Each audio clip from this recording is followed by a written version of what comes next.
श्री शिवाय नमस्तुभ्यम। दोस्तों, आप सभी लोग जानते हैं कि रक्षाबंधन का पावन और पवित्र त्योहार आ गया है।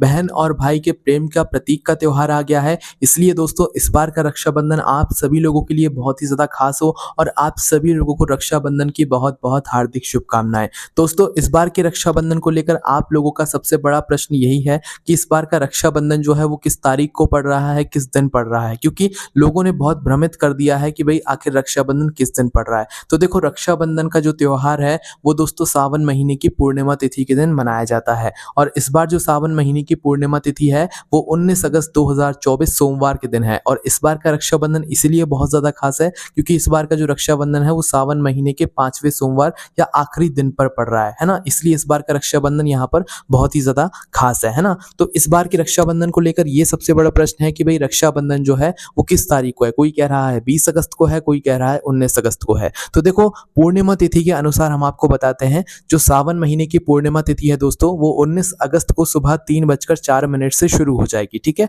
जो कि दोस्तों चलेगी 19 अगस्त को रात्रि को 11:55 तक। इस अनुसार दोस्तों उदय तिथि के अनुसार जो रक्षाबंधन का त्योहार है या जो पूर्णिमा तिथि है वो 19 अगस्त के दिन ही पड़ेगी, मतलब सावन के 5वें सोमवार के दिन ही पड़ेगी, सावन महीने के आखिरी के दिन ही पड़ेगी, ठीक है। तो इसलिए जो इस बार का रक्षाबंधन मनाया जाएगा वो 19 अगस्त 2024 के दिन ही मनाया जाएगा, ठीक है।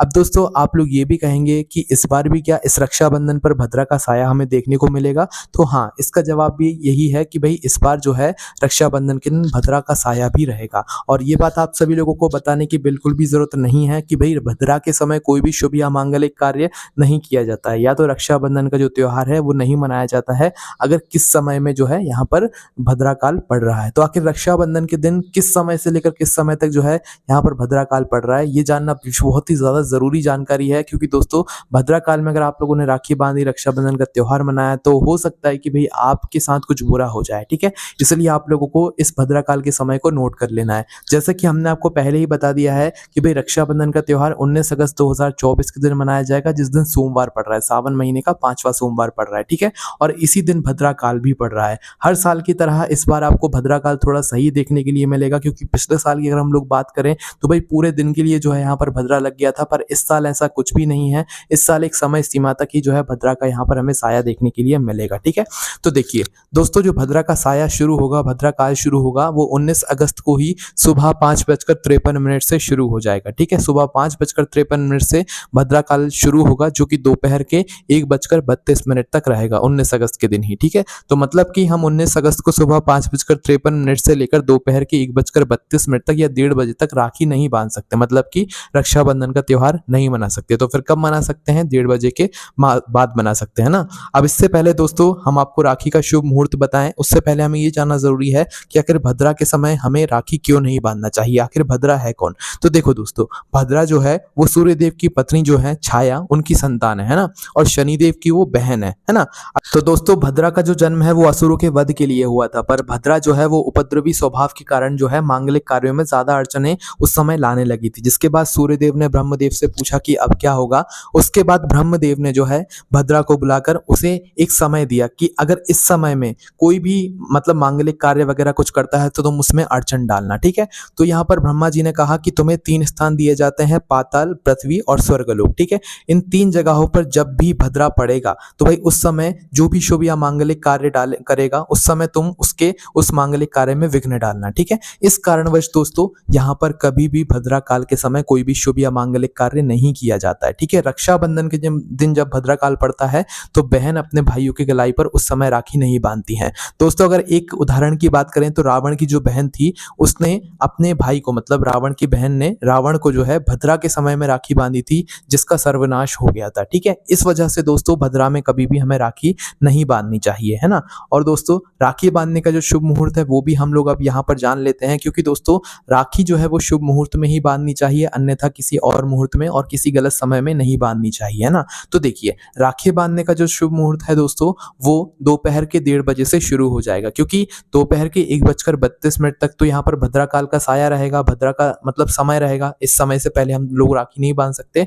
पर 1:30 बजे के बाद से यहाँ पर राखी बांधने का शुभ मुहूर्त शुरू हो जाएगा, जो कि कब तक रहेगा? जो कि रहेगा आपका शाम को 6:25 तक, ठीक है। या तो 6 बजे तक आप लोग मान सकते हो, है ना।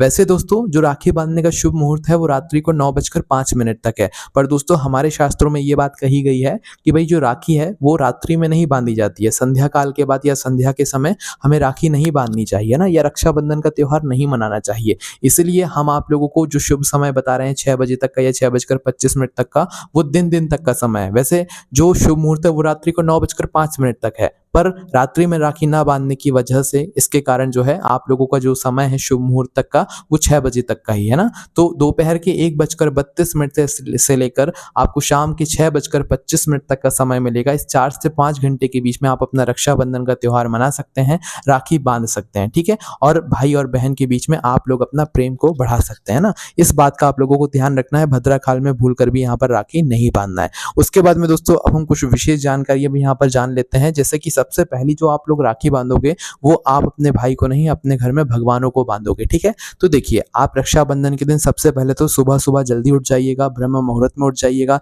स्नान कर लीजिएगा। भले ही भद्रा लगेगा है ना, पर आपको स्नान करने में कोई दिक्कत नहीं है, भगवान की पूजन करने में कोई दिक्कत नहीं है ना। आप उठ सकते हैं जल्दी और उठकर स्नान करके आप भगवान की पूजन भी कर सकते हैं। बस राखी नहीं बांध सकते हैं, जैसा कि पहली राखी भगवानों को बनती है, पर राखी आप लोगों को नहीं बांधनी जब भद्रा काल पड़ रहा हो, ठीक है। और ना भद्रा के पहले बांधी जाएगी, क्योंकि जो पूर्णिमा तिथि है वो सुबह 3:05 से शुरू हो जाएगी। तो भाई जो भद्रा है वो तो सुबह 5:53 से शुरू होगा। तो क्या इसके पहले हम लोग राखी नहीं बांध सकते? नहीं, इस समय कोई यहाँ पर मुहूर्त नहीं है रक्षाबंधन में। तो भाई रक्षाबंधन का जो राखी बांधने का मुहूर्त है उसी समय में आप लोगों को भगवानों को भी राखी बांधनी है और अपने भाई को भी यहाँ पर राखी बांधनी है। इस बात का आप लोग विशेष रूप से ध्यान रखना, ठीक है। तो सुबह आप स्नान करके शुद्ध होकर भगवानों की पूजन करके आप लोग तैयार हो जाइएगा। देखिए इस बात का ध्यान रखिएगा कि रक्षाबंधन के दिन आपके घर परिवार में बहन और भाई या आपका पूरा घर परिवार में से कोई भी सदस्य काले कपड़े ना पहने। इस दिन काले कपड़े पहनना अच्छा नहीं माना जाता है ना। तो ध्यान रखिएगा, काले रंग के अलावा और कोई भी रंग आप लोग इस दिन पहन सकते हैं, पर काले रंग की कोई भी चीज या कपड़े आप लोग अपने घर में रक्षाबंधन के दिन मत पहनिएगा। ये नेगेटिव प्रभाव डालेगा आप सभी लोगों के ऊपर, है ना। इस बात का आप लोग ध्यान रखना। उसके बाद में दोस्तों जो आप लोग राखी की थाली तैयार करोगे वो भी भद्रा काल समाप्त होने के बाद ही तैयार करोगे, इसके पहले तैयार नहीं करोगे, ठीक है। तो भाई राखी की थाली में आप लोगों को क्या क्या रखना होता है वो भी हम लोग यहाँ पर जान लेते हैं। देखो राखी की थाली के लिए सबसे पहले आपको एक थाली लेनी पड़ेगी, उसमें रोली कुमकुम चंदन रखना पड़ेगा, अक्षत रखना पड़ेगा मतलब कि चावल रखना पड़ेगा, एक रुमाल रखना पड़ेगा, नारियल रखना पड़ेगा। नारियल जो आप रखेंगे दोस्तों वो पानी वाला होना चाहिए, सूखा नारियल आप लोग अपनी पूजन की थाली में मत रखना, ना तो उसे अपने भाई को देना, ठीक है। और दोस्तों आपको रखनी है मिठाई, जो भी आप अपने घर में बनाना चाहें या बाजार से लेकर आए हुए हैं उस मिठाई को आप अपनी पूजन की थाली में रख लीजिएगा। उसके बाद में आपकी जो राखी है वो रखिएगा। दोस्तों राखी का विशेष रूप से ध्यान रखिएगा, राखी लाल रंग की होनी चाहिए और उस राखी में धागा विशेष रूप से होना चाहिए लाल धागा। काले रंग की राखी कोई भी ना लाए, ना तो काले रंग के धागे की जो राखी होती है भाई वो कोई भी ना लाए, है ना। राखी ऐसी लाएं जिसमें लाल धागा हो, और लाल धागे वाली राखी आप लोगों को लाना है और अपने भाई को यहाँ पर बांधना है। उसके बाद में एक कलश में आप लोग जल भी रख लीजिए, ताकि वो आप चाहें तो अपने पूजन में आप लोगों को वो जरूर काम आएगा, ठीक है। उसके बाद में दोस्तों जो सबसे पहली राखी आप लोग बांधेंगे वो अपने ही घर में जो भगवान है वही उनको बांधेंगे, ठीक है।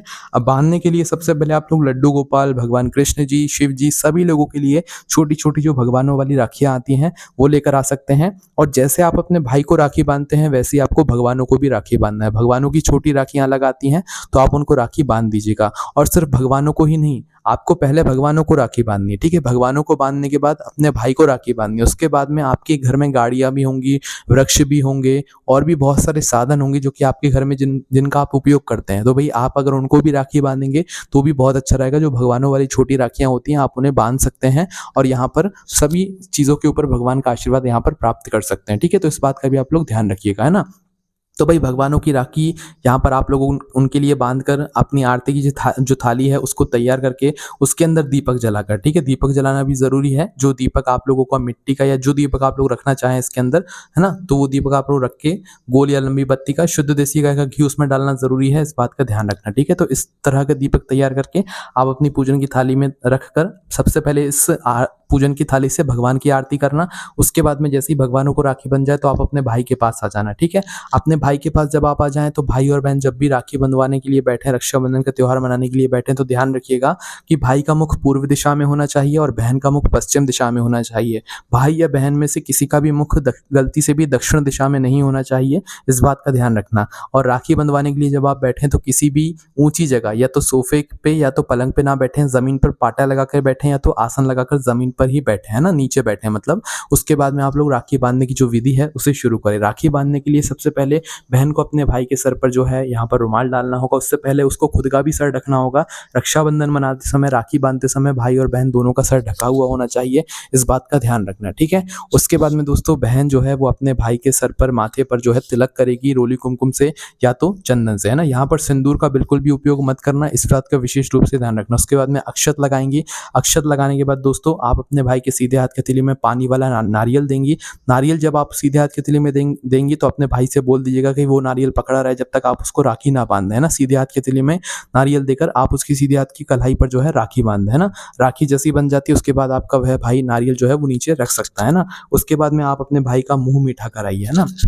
मुँह मीठा कैसे कराएँगे भई, जो भी आपने मिठाई रखी हुई हो उससे मुँह मीठा करा दीजिएगा। उसके बाद में दोस्तों आप अपने भाई की आरती उतारिएगा, है ना? आरती उतारने के बाद जो भाई हैं, भई उनको क्या करना है, भाई वो अपनी बहन के लिए जो भी तोहफ़ा लेकर आए हुए हैं, वो अपनी बहन को देना है, ठीक है? अब यहाँ पर ध्यान रखिएगा दोस्तों, भाइयों को कोई भी ऐसी चीज़ नहीं देना है जिसका नेगेटिव प्रभाव पड़ता है। जैसे कि चाकू छुरी वाली जो भी चीज़ें होती हैं, भई वो नहीं देना है। सफ़ेद कपड़ा या सफ़ेद रंग की कोई चीज़ है, तो भई वो भी आप लोगों को नहीं देना है, ना तो चप्पल गिफ्ट में देना है, ठीक है?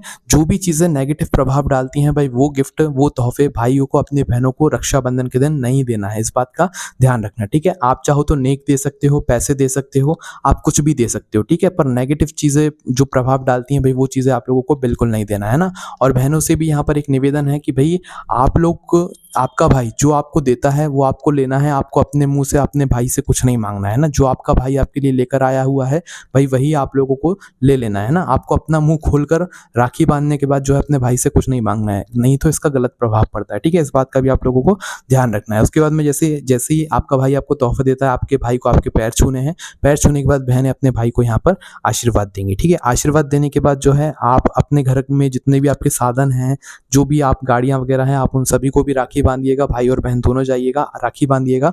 अब दोस्तों यहाँ पर एक सबसे बड़ा प्रश्न आता है कि अगर किसी का भाई घर से बहुत दूर है और वो रक्षाबंधन पर ना आ पाए तो उस जगह पर क्या किया जाए? तो दोस्तों उस जगह पर आप एक काम कर सकते हो कि भई अगर आपका भाई जो है वो घर से दूर है, आप नहीं जा सकते उस जगह पर, तो आप अपने भाई की राखी को अपने ही घर में जो भगवान हैं, भई उनके लिए बाँधो, ठीक है? लड्डू गोपाल को बाँधो या तो भगवान जो गणेश जी हैं छोटे वाले, उनको बाँधो, ठीक है? उनको जब आप लोग अपने भाई के नाम से राखी बाँधोगे तो आपके भाई के कलाई पर जो है वो राखी पहुँच जाएगी, ठीक है? इतना विशेष महत्व होता है इस राखी के, रक्षाबंधन के त्योहार को मनाने का, कि अगर आपका भाई दूर भी है तो भी आप जो है उसके लिए राखी भेज सकते हैं।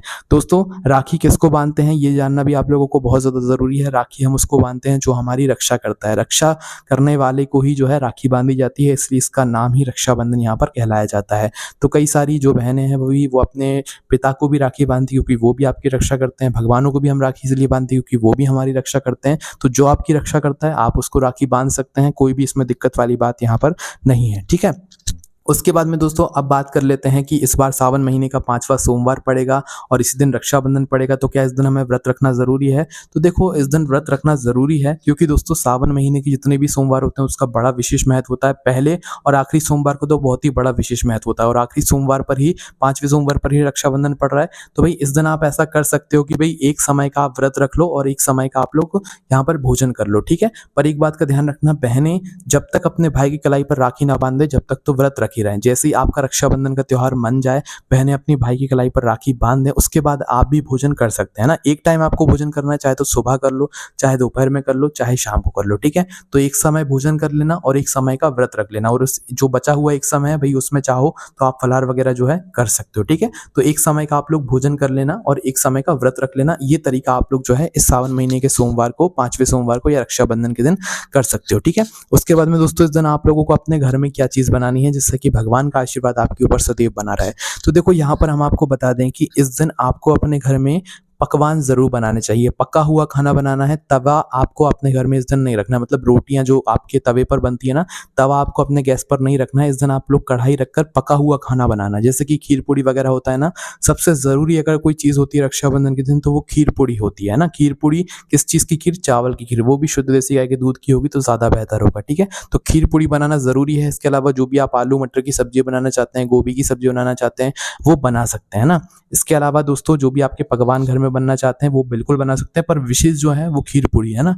तो जो भी आपके घर में इस दिन बने, सबसे पहले एक थाली तैयार करना, उसे अपने घर में भगवानों को भोग लगाना। जिस तरीके से पहली राखी भगवानों के लिए गई है, उसी तरीके से पहली थाली भी आपको अपने घर के भगवानों को देनी है, उनको भोग लगाना है, उनसे कहना है कि भगवान भोग लगाओ, और उसके अंदर तुलसी पत्र भी जरूर डालना। ठीक है, उसके बाद में फिर आप अपने घर के सभी सदस्यों को भोजन परोस सकते हो, और आप जो है रक्षाबंधन का ये जो त्योहार है उसे अच्छे से यहाँ पर मना सकते हो। और दोस्तों ध्यान रखिएगा, इस दिन आप कोई भी तामसिक भोजन ना करें, लहसुन प्याज का सेवन ना करें।